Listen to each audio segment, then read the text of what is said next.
Nos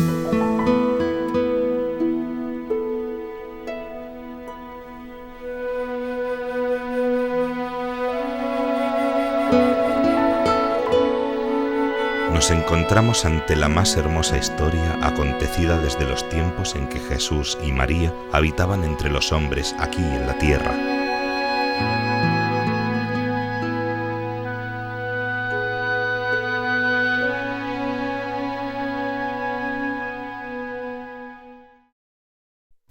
¿Dónde está y qué es Garabandal?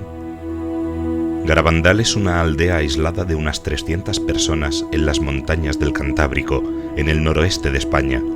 Es un lugar de sobrenatural serenidad y belleza. El 18 de junio de 1961, 4 niñas, Conchita González, Jacinta González y Mariloli Mazón, de 12 años, junto con Maricruz González, de 11, jugaban en las cercanías de la aldea cuando oyeron un sonido como de trueno. Asustadas, levantaron las cabezas para ver de dónde venía el ruido. De repente vieron delante de ellas la hermosa figura de un ángel resplandeciente.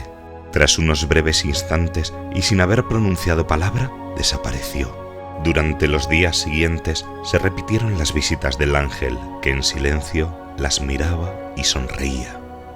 Los habitantes de Garabandal comenzaron a reunirse con las niñas al caer la tarde para rezar el rosario a la espera de la aparición.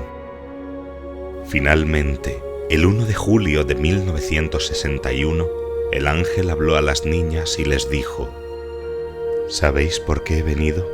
Debo anunciaros que la Virgen Santísima se os aparecerá mañana, como Nuestra Señora del Monte Carmelo. Llenas de alegría, las 4 niñas a la vez exclamaron: ¡que venga pronto! El 2 de julio, fiesta de la Visitación en aquel entonces, hacia las 6 de la tarde, las muchachas estaban en la calleja cuando la Virgen se apareció con el niño Jesús y 2 ángeles. A uno de los ángeles le reconocieron como el que se les había estado apareciendo, que después fue identificado como San Miguel Arcángel, y el otro parecía idéntico. Había más arriba y a la derecha un ojo que las muchachas llamaron el Ojo de Dios. Sin miedo alguno, las niñas comenzaron a hablar con la Virgen. Hablaban sobre sus familias y el trabajo que hacían en casa o en los campos, y la Virgen sonreía. Conchita dijo que era como si su madre hubiera estado ausente durante un viaje y acabara de volver. Rezaron el rosario con la Virgen y ella les enseñaba a rezarlo bien. Cuando la Virgen dijo que se tenía que marchar, las pequeñas le insistían para que no se fuera. Ella, para consolarlas, las prometió volver al día siguiente. Y volvería aún no solo el día siguiente, sino en centenares de encuentros, en ocasiones varias veces a lo largo del día y de la noche. Las niñas sabían perfectamente cuándo iban a tener aparición gracias a lo que ellas mismas denominaban las llamadas. Recibían 3 llamadas, que eran como una alegría creciente que precedía y anunciaba la aparición. A la tercera llamada, la alegría era tan grande que salían corriendo de donde estuvieran hacia el lugar de la aparición, a donde llegaban casi simultáneamente y donde caían repentinamente de rodillas y en trance estático. En agosto de 1961 comenzaron las marchas extáticas. Las niñas comenzaron a caminar en éxtasis hacia adelante y hacia atrás a través de la aldea, con sus ojos fijos todo el tiempo en lo alto. Al comienzo de las apariciones, para hacer reír al niño Jesús que nuestra Madre del Cielo a veces traía en brazos, las niñas le ofrecían pequeñas piedras. El niño no tomaba las piedras, pero nuestra Madre sí. Las besaba y encargaba a las niñas que las dieran a determinadas personas después del éxtasis.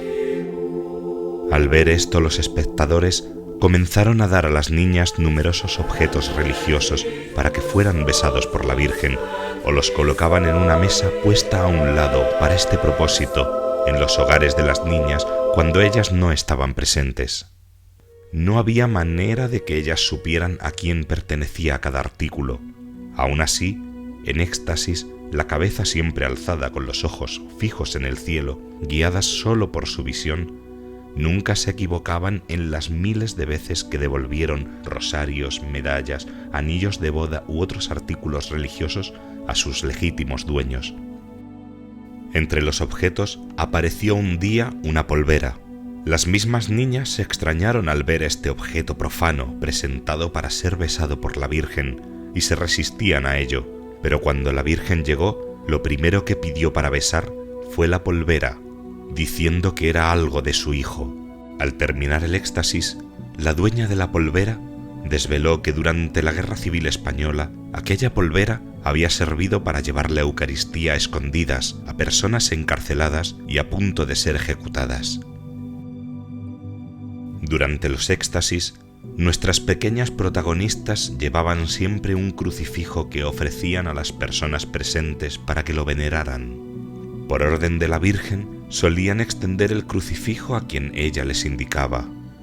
Después de un éxtasis, Conchita se enteró de que todos aquellos a los que había dado a besar el crucifijo eran sacerdotes vestidos de civil.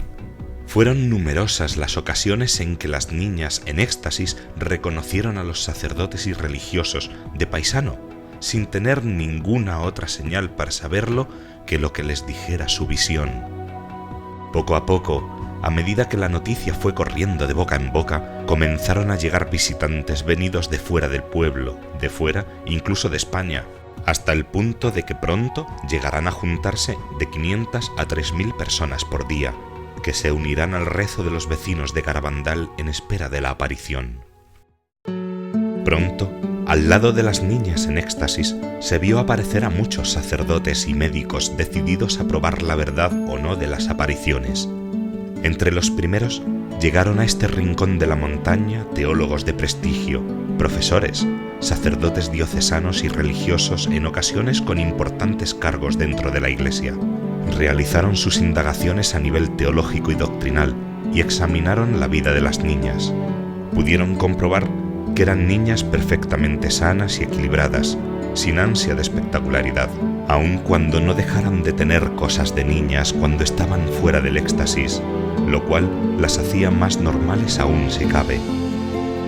Comprobaron que en todo el tiempo que duraron las apariciones, las niñas no desatendieron sus obligaciones escolares, ni la ayuda en casa o las labores del campo, y eso aunque la aparición las hubiera mantenido en vela hasta altas horas de la madrugada, sufriendo muchas veces las inclemencias del tiempo, la lluvia, el frío o la nieve. La misma Virgen las repetía a menudo que fueran obedientes a sus padres.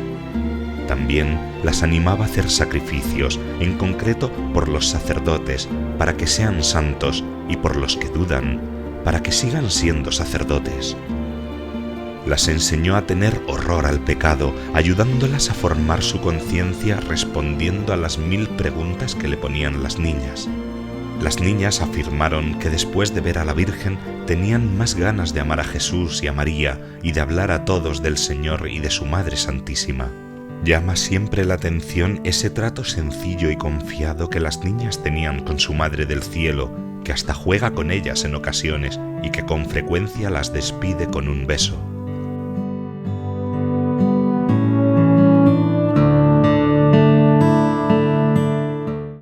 Los médicos, por su parte, comprobaron asombrados los extraños fenómenos físicos que acompañan a los éxtasis. Durante estos, la insensibilidad al dolor es total, aun cuando se les pinche con agujas o incluso se les queme con cigarrillos. Sus cuerpos adquirían un peso extraordinario que hacía imposible levantarlas y ni siquiera obligarlas a hacer el más mínimo movimiento de sus miembros. Sus ojos abiertos contemplando la aparición eran bombardeados con la luz de focos potentes y de flashes sin que la expresión de sus rostros fuera perturbada.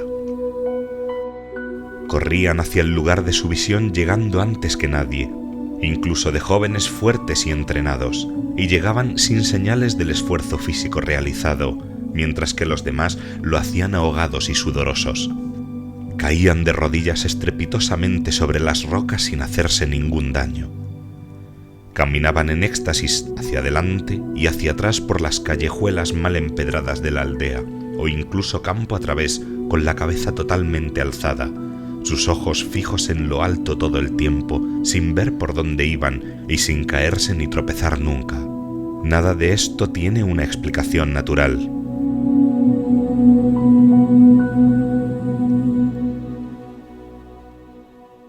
Entre los muchos sacerdotes que subieron a Garabandal para estudiar los hechos estaba el padre Luis María Andreu, jesuita, que subió a Garabandal junto con su hermano, el también jesuita padre Ramón Andreu, movidos ambos más por la curiosidad que por la esperanza de encontrar cosas serias. Lo que vieron les convenció bien pronto de la verdad de lo que cuentan las niñas. El 8 de agosto de 1961, el padre Luis María Andreu hizo una segunda visita a Garabandal. Al entrar las niñas en éxtasis, se colocó cerca de ellas para observarlas con detenimiento. De repente, los que estaban con él pudieron ver cómo una indescriptible emoción invadía al padre. Su rostro cambió de aspecto y las lágrimas comenzaron a caer por sus mejillas. De repente gritó: «¡Milagro, milagro, milagro, milagro!». En el coche que le llevaba de regreso a su residencia esa misma noche, sus compañeros de viaje se quedaron impresionados por la alegría que desbordaba el padre y la seguridad con la que hablaba de los hechos de Garabandal. Repetía emocionado: «¡Qué contento estoy! ¡Qué regalo me ha hecho la Virgen! Vaya suerte tener una madre así en el cielo. Yo no puedo tener la menor duda sobre la verdad de las visiones. Hoy es el día más feliz de mi vida». Después de esta última frase quedó en silencio. «Padre, ¿le pasa algo?». El padre Luis María Andreu había muerto. Era un hombre todavía joven al que no se le conocía ninguna enfermedad. La Virgen dijo a las niñas que el día 8 de agosto el padre Luis María Andreu no solo la había visto a ella, sino que había tenido también una visión del gran milagro que vendría. ¿De qué milagro estaba hablando la Virgen? En octubre de 1961, la Virgen le comunicó a Conchita el gran milagro. Más tarde, también lo comunicó a las otras tres. Conchita dice que será un jueves a las 8:30 de la tarde y durará un cuarto de hora, pero una señal quedará visible en los pinos hasta el final de los tiempos. Coincidirá con un gran evento eclesial. Sanará a los enfermos que estén allí. Los pecadores se convertirán y los incrédulos creerán. Conchita sabe la fecha del milagro y lo anunciará con 8 días de anticipación. Antes del gran milagro habrá un aviso sobrenatural que vendrá directamente de Dios para prepararnos. El aviso se verá en el cielo en todo el mundo y será sentido por todos, cualquiera que sea su condición y conocimiento de Dios, exactamente al mismo tiempo. Será una experiencia terrible, pero para el bien de nuestras almas, porque veremos en el interior de nosotros mismos, en nuestra conciencia, el bien y el mal que hemos hecho. Dios desea nuestra salvación. Entonces el aviso no tiene como finalidad el temor, sino que nos acerquemos más a Él y tengamos más fe. Si después del milagro el mundo no cambia, vendrá un castigo, dice Conchita. El castigo, si no cambiamos, será horrible. Nosotras, Loli, Jacinta y yo, lo hemos visto, pero yo no puedo decir en qué consiste, porque no tengo permiso de la Virgen. Un día sin duda importante en la historia de las apariciones de Nuestra Señora en Garabandal fue el 18 de octubre de 1961, fecha en que la Virgen dio permiso a las niñas para comunicar a todos su primer mensaje. La fuerte lluvia que no cesó en todo el día no desanimó a los miles de personas que ese día llegaron hasta Garabandal. Al caer la tarde, en los pinos, las niñas leyeron el texto del mensaje. Hay que hacer muchos sacrificios, mucha penitencia, visitar al Santísimo, pero antes tenemos que ser muy buenos, y si no lo hacemos nos vendrá un castigo. Ya se está llenando la copa, y si no cambiamos, nos vendrá un castigo muy grande. Con sencillez de madre, María Santísima daba a sus hijos las indicaciones que éstos necesitaban oír para bien de sus almas. Si no tomamos el camino de la cruz, si la Eucaristía no es el centro de nuestras vidas y de cada uno de nuestros días, si no somos buenos, si no nos convertimos, el Señor no tendrá más remedio que intervenir para que comprendamos la importancia de lo que está en juego, nuestra salvación.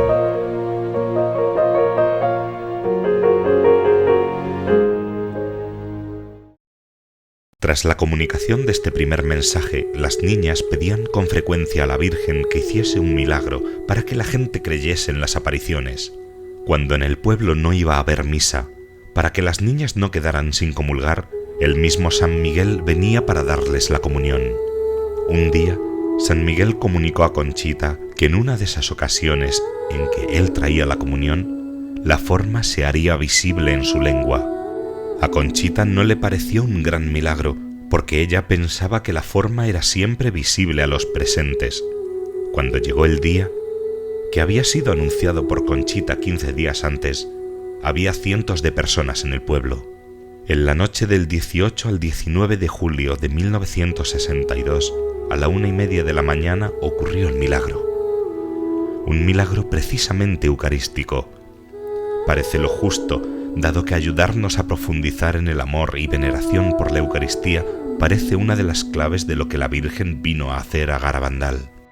Uno de los presentes pudo grabar algunos instantes en vídeo, donde se ve la forma blanca aparecer en la boca de Conchita.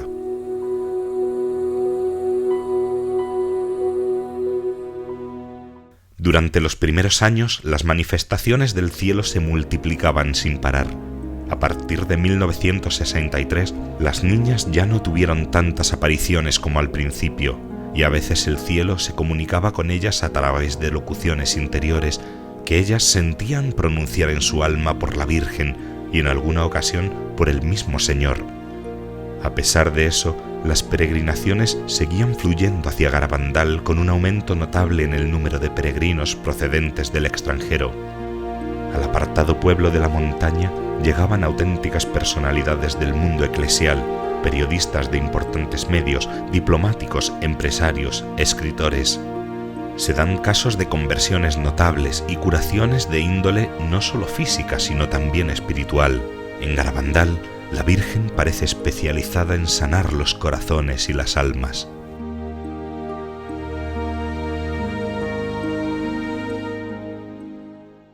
El segundo mensaje de la Virgen llegó pocos meses antes del fin de las apariciones, el 18 de junio de 1965.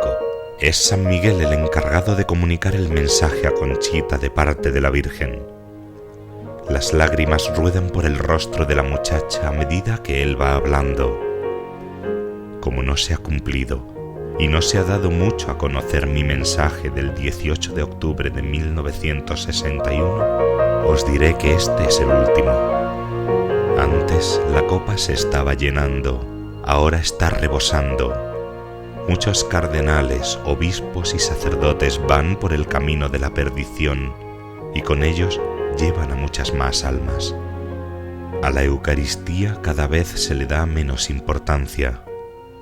Debéis evitar la ira del buen Dios sobre vosotros con vuestros esfuerzos. Si le pedís perdón con alma sincera, Él os perdonará. Yo, vuestra madre, por intercesión del ángel San Miguel, os quiero decir que os enmendéis. Ya estáis en los últimos avisos. Os quiero mucho y no quiero vuestra condenación. Pedidnos sinceramente y nosotros os lo daremos. Debéis sacrificaros más. Pensad en la pasión de Jesús. El mensaje, breve en palabras, era verdaderamente largo en contenido y no hacía sino describir la dolorosa situación que estaba viviendo la Iglesia Católica a punto de concluir el Concilio Vaticano II. Pocos meses después de la comunicación de este segundo mensaje, Pablo VI publicaría la encíclica Mysterium Fidei, en la que el pontífice expresaría precisamente su grave preocupación por la confusión doctrinal respecto al mayor tesoro que la Iglesia posee, la Eucaristía. Pero el 18 de junio de 1965, Conchita no podía conocer lo que estaba sucediendo, porque la crisis de doctrina y culto que comenzaba a estallar en el seno de la Iglesia apenas había llegado a España, y menos a esa aldea perdida en la montaña. De igual manera, la gran crisis sacerdotal todavía no se podía ni imaginar, y sin embargo pronto se convertiría en motivo de nuevo y profundo sufrimiento para el sucesor de Pedro y para toda la Iglesia. El 13 de noviembre de 1965 fue para Conchita un día de alegría y tristeza mezcladas. Subió sola a los pinos. Bajo la lluvia, María Santísima se le apareció de nuevo a la joven. Venía con el niño, muy sonriente, pero esta vez sería la última. La Virgen, dirigiéndose a Conchita, dijo: «Háblame, Conchita, háblame de mis hijos, a todos los llevo debajo de mi manto. Os quiero mucho y deseo vuestra salvación. Pon de tu parte todo lo que puedas y nosotros te ayudaremos. Esta será la última vez que me verás aquí, pero estaré siempre contigo y con todos mis hijos. Conchita, debes visitar más a mi hijo en el sagrario. ¿Por qué te dejas llevar de la pereza para no visitarle? Él os está esperando día y noche». Conchita dijo a la Virgen: «Qué feliz soy cuando os veo. ¿Por qué no me llevas ahora contigo?». Ella le contestó: «Acuérdate de lo que te dije el día de tu santo. Cuando te presentes delante de Dios, tienes que mostrarle tus manos, llenas de obras hechas por ti a favor de tus hermanos y para gloria de Dios. En este momento tienes las manos vacías». Así terminaron las manifestaciones visibles de Nuestra Señora en Garabandal. Los momentos felices que las niñas habían pasado con su Madre Celestial habían terminado, pero sentían aún su presencia y los efectos dejados en su alma. Conchita dijo que las apariciones me dejaron el alma llena de paz y alegría y de un gran deseo de vencer mis defectos y de amar al Señor y a su Madre Santísima con todas mis fuerzas. Son los mismos efectos que nuestra Madre del Cielo quiere dejar en las almas de todos sus hijos. La certeza de tener una Madre muy cercana que vela por nosotros, el deseo de conversión que nace en el alma que medita la pasión, el amor y la veneración por el tesoro más precioso que posee la Iglesia, la Eucaristía. María Santísima estará siempre con todos sus hijos. Lo que prometió a Conchita en esa última aparición nos lo promete a nosotros. Nosotros te ayudaremos. Yo estaré siempre contigo y con todos mis hijos.